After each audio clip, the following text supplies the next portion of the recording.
नमस्कार दोस्तों, स्वागत है आपके अपने चैनल द शास्त्र टीवी में। नमस्कार दोस्तों, जय श्री कृष्ण। राधे राधे। प्रिय दर्शकों, जो औरतें कपड़े खोलकर नहाती हैं उसके जीवन में इसका क्या असर पड़ता है? मित्रों, इस वीडियो में एक कहानी के जरिए आपको बताया जाएगा। साथ ही यह वीडियो आपको बहुत अच्छी जानकारी और सीख देकर के जाएगा। तो चलिए मित्रों, आपका कीमती समय बर्बाद ना करते हुए आप सीधे कहानी पर ही पहुंचते हैं। मित्रों, एक समय विष्णु भगवान लक्ष्मी माता के साथ हरिद्वार में घूम रहे थे। लक्ष्मी माता ने देखा कि समस्त मनुष्य गंगा में नहा नहा कर हर हर गंगा कहते ही चले जा रहे हैं। प्रिय दर्शकों, अगर आप यह कहानी सुन रहे हैं तो पूरा सुनिएगा, क्योंकि आधा अधूरा ज्ञान कभी किसी के लिए सही नहीं होता है। इसके अलावा ही माता लक्ष्मी जो भी भक्त इस वीडियो को लाइक करें और चैनल को सब्सक्राइब करके कमेंट में जय माता लक्ष्मी लिखे, उनके घर में धन की कभी कोई कमी न रहेगी, उनका घर हमेशा धन से भरा रहेगा। दोस्तों, जब माता लक्ष्मी ने देखा कि समस्त मनुष्य गंगा में नहा नहा कर हर हर गंगे कहते चले जा रहे हैं, परंतु सभी दुख और परेशान हैं, तब लक्ष्मी माता ने बहुत आश्चर्य से भगवान विष्णु से पूछा, गंगा में इतनी बार स्नान करने पर भी इनके पाप और दुखों का नाश क्यों नहीं हुआ? क्या गंगा में अब सत्य पता नहीं रही है? भगवान विष्णु ने कहा, गंगा में तो वही सामर्थ्य है, परंतु इन लोगों ने पापनाशिनी गंगा में स्नान ही नहीं किया है, फिर इन्हें लाभ कैसे हो? लक्ष्मी जी ने आश्चर्य से कहा कि स्नान कैसे नहीं किया? सभी तो नहाकर जा रहे हैं, अभी तक इनके शरीर भी नहीं सूखी हैं। भगवान विष्णु ने कहा, ये लोग तो केवल जल में डुबकी लगाकर आ रहे हैं, तुम्हें कल इसका रहस्य समझाऊंगा। दूसरे दिन बहुत जोर की बरसात होने लगी, गलियां कीचड़ से भर गई। एक चौड़े रास्ते में एक गहरा गड्ढा था, चारों ओर कीचड़ भरा रहा था, और भगवान विष्णु ने लीला से वृद्ध रूप धारण कर लिया और विवश की। इस तरह गड्ढा में जाकर नंगे पैर गए, जैसे कोई मनुष्य चलता चलता गड्ढे में गिर पड़ा हो और निकलने की प्रयास करने पर भी ना निकल पा रहा हो। लक्ष्मी जी को कहा कि उन्होंने समझाकर गड्ढे के पास बैठा दिया कि देखो, तुम लोगों को सुना सुनाकर यूं पुकारती रही कि मेरे वृद्ध पति अकस्मात गड्ढे में गिर पड़े हैं, कोई पुण्य आत्मा इन्हें निकालकर इनके प्राण बचाए और हम असहाय की सहायता करें। और भगवान विष्णु ने यह भी समझा दिया कि जब कोई गड्ढे में से मुझे निकालने को तैयार हो, तब इतना और कहे देना कि मेरे पति सर्वथा निष्पाप है, इन्हें वहीं छुए जो खुद भी निष्पाप हो। यदि आप निष्पाप हैं तो इनके हाथ लगाइए, नहीं तो हाथ लगाते ही आप भस्म हो जाएंगे। लक्ष्मी जी तथास्तु कहकर गड्ढे के किनारे बैठ गई और आने जाने वालों को सुना सुनाकर भगवान विष्णु जी की सिखाई हुई बात कहने लगी। गंगा में नहाकर लोगों के दल आ रहे हैं और सुंदर युवती को यूं बैठी देखकर कई के मन में पाप और कईयों को कुछ धर्म का भय हुआ, कई कानून से डरे, और कुछ लोगों ने तो लक्ष्मी जी को यह भी सुना दिया कि मरने दे बुढ़े को, क्यों उसके लिए रोती है। और कुछ दयालु चरित्रवान पुरुष थे, उन्होंने उस युवती के पति को निकालना चाहा, परंतु लक्ष्मी जी के वचन सुनकर बे भी रुक गए। उन्होंने सोचा कि हम गंगा में नहाकर आए हैं तो क्या हुआ, पापी तो है ही, कहीं सहायता करते समय हम बस न हो जाए, इस स्त्री के कथन के अनुसार हम खुद भस्म ना हो जाए। किसी का साहस नहीं हुआ, सैकड़ों आए, सैकड़ों ने पूछा और चले गए। संध्या हो चली, तब भगवान विष्णु ने माता लक्ष्मी से कहा, देखा आया कोई सच्चे हृदय से गंगा में नहाने वाला। तब थोड़ी देर बाद एक जवान हाथ में लौटा ले हर हर गंगा करता हुआ निकला। लक्ष्मी जी ने उसे भी वही बात कही। युवक का हृदय करुणा से भर आया, उसने भगवान विष्णु को निकालने की तैयारी कर ली। माता लक्ष्मी जी ने रोक कर कहा कि भाई, यदि तुम सर्वथा निष्पाप नहीं होंगे तो मेरे पति को छूते ही जल जाओगे।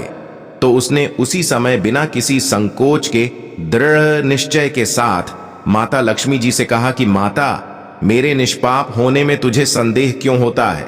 देखती नहीं मैं अभी गंगा नहाकर आया हूं, भला गंगा में गोता लगाने के बाद भी कभी पाप रहते हैं, मैं अभी तुम्हारे पति को निकालता हूं। युवक ने लपक कर बूढ़े को ऊपर उठा लिया। भगवान विष्णु और माता लक्ष्मी जी ने उसे अधिकारी समझकर अपना असली स्वरूप प्रकट कर उसे दर्शन देकर कृतार्थ किया। भगवान विष्णु जी ने माता लक्ष्मी जी से कहा कि इतने सारे लोगों में से एक ने ही गंगा स्नान किया है। इसी दृष्टांत के अनुसार जो लोग बिना श्रद्धा और विश्वास के केवल दंभ के लिए गंगा स्नान करते हैं, उन्हें वास्तविक फल नहीं मिलता। परंतु इसका यह मतलब नहीं कि गंगा स्नान व्यर्थ जाता है। गंगा स्नान का बहुत पुण्य भी है। इसके बाद भगवान विष्णु जी नहीं माता लक्ष्मी जी से कहा, अब मैं आपको वह 12 बातें बताता हूं। जो भी मनुष्य इन 12 बातों को नहाते समय ध्यान में रखता है वह कभी भी दुखी नहीं रहता है। उसके घर में मां लक्ष्मी जी का वास होता है, उसके घर में अपार धन आता है, घर में कभी भी लड़ाई झगड़ा नहीं होते हैं, उसका पूरा परिवार हंसी खुशी जीवन व्यतीत करता है। तब माता लक्ष्मी ने कहा, हे भगवान, आपको मैं ये 12 बातें बताई हैं। इसके बाद भगवान विष्णु उन बातों को डोंट बताना शुरू कर देते हैं और माता लक्ष्मी जी बहुत ध्यान से सुनने लगती हैं। दोस्तों, ये 12 बातें आप लोग को भी बिल्कुल ध्यान से सुनना। इसके बाद भगवान विष्णु कहते हैं, प्रिय, यह 12 बातें बताने के बाद मैं आपको एक बात और बताऊंगा। जो औरतें कपड़े खोलकर स्नान करती हैं उनके लिए यह बात बहुत ही महत्वपूर्ण है। तो ही माता लक्ष्मी जी, आप इस बात को बहुत ही ध्यान से सुनना। तभी विष्णु जी अपनी वाणी को शुरू कर और बताने लगते हैं। अगर इस नित्य कर्म के दौरान कुछ बातों का ध्यान रखा जाए तो आध्यात्मिक से भी ज्यादा लाभ पाया जा सकता है। नहाने के कार्य में इन बातों का ख्याल जरूर रखा जाना चाहिए। नंबर 1, स्नान करने के बाद शुद्ध होकर पूजा पाठ आदि सारे काम करने के योग्य बनते हैं, इसलिए सुबह को ही स्नान कर लेना चाहिए। नंबर 2, शास्त्रों में कहा गया है कि स्नान करने से इन गुणों की प्राप्ति होती है: रूप, तेज, बाल, पवित्रता, आयु, आरोग्य, नियोक्ता, तब। और मेधा नंबर 3, धन, पुष्टि व आरोग्य और स्वास्थ्य। चाहने वालों को हर मौसम में और हर दिन स्नान करना चाहिए। नंबर 4, शास्त्रों में कहा गया है कि सुबह स्नान करने से पाप का नाश होता है और पुण्य मिलता है। ऐसा कहा गया है कि सुबह नहाने वालों के पास नकारात्मक शक्तियां नहीं भटकती, इसीलिए सुबह स्नान करना ही उचित है। नंबर 5, बीमारी की हालत में सिर के नीचे से ही स्नान करना चाहिए। गीले कपड़े से शरीर को पोंछ लेना एक तरह का स्नान ही कहा गया है। नंबर 6, सुबह की लालिमा छाने से पहले ही स्नान लेना श्रेष्ठ माना गया है। नंबर 7, तेल लगाकर और देह को मल मल कर नदी में नहाना मना है। इसकी जगह नदी से बाहर निकलकर तट पर ही शरीर साफ करके तब नदी में डुबकी लगाना उचित है। नंबर 8, जिन घाटों पर कपड़े धोए जाते हैं वहां का जल पवित्र माना गया है, इसलिए वहां से कुछ दूर हटकर ही नहाना चाहिए। नंबर 9, नदी में 11 या 21 डुबकी लगाना अच्छा बताया गया है। नंबर 10, पवित्र नदियों में कपड़े नहीं की मनाही है। नदी में किसी तरह की गंदगी नहीं बढ़ानी चाहिए। नंबर 11, नल की तुलना में झरने का पानी झड़ने से ज्यादा नदी का पानी, नदी के पानी से किसी तीर्थ का जल, पीठ के जल से गंगा जल अधिक श्रेष्ठ माना गया है। नंबर 12, गंगा माता का कथन है कि स्नान करते वक्त कोई चाहे जहां भी मेरा स्मरण करेगा मैं वहां जल में आ जाऊंगी। इसके बाद भगवान विष्णु जी ने कहा, अब मैं आपको औरतों के बारे में बताता हूं। वो जो औरतें कपड़े खोलकर स्नान करती हैं, हिंदू धर्म शास्त्रों में हर एक चीज के लिए कुछ नियम बनाए गए हैं। इन नियमों में से एक है स्नान को लेकर की गई बात है। ऐसा माना जाता है कि आम व्यक्ति को शास्त्रों के नियम का पालन जरूर करना चाहिए, जिससे उनके घर की सुख समृद्धि बनी रहती है और खुशहाली आती है। साथ में अपार धन बरसता है, माता लक्ष्मी प्रसन्न होती है। दरअसल हमारे शास्त्रों में ऐसी कई बातें लिखी गई हैं जिनका हम पालन सदियों से करते चले आ रहे हैं, लेकिन उसके कारणों के बारे में हमें अभी भी पूरी जानकारी नहीं है। ऐसे ही नियमों में से एक है निर्वस्त्र स्नान करना। आपने अक्सर घर के बड़ों को ऐसा कहते सुना होगा कि कभी भी स्नान बिना कपड़ों के यानी निर्वस्त्र नहीं करना चाहिए।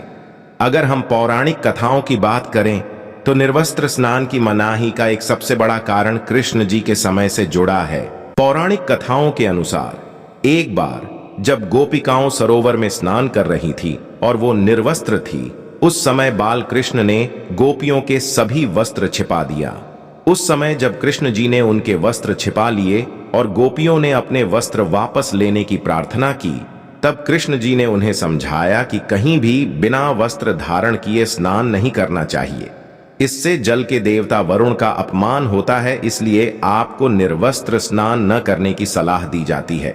अगर आप नहाते समय या सोचते हैं कि बंद कमरे में कोई आपको नहीं देख रहा है तो ऐसा गलत है, क्योंकि ईश्वर आपको हर स्थान पर देखते हैं। और यदि आप निर्वस्त्र होकर स्नान कर रहे हैं तो यह मुख्य रूप से जल के देवता वरुण का अपमान करने जैसा होता है।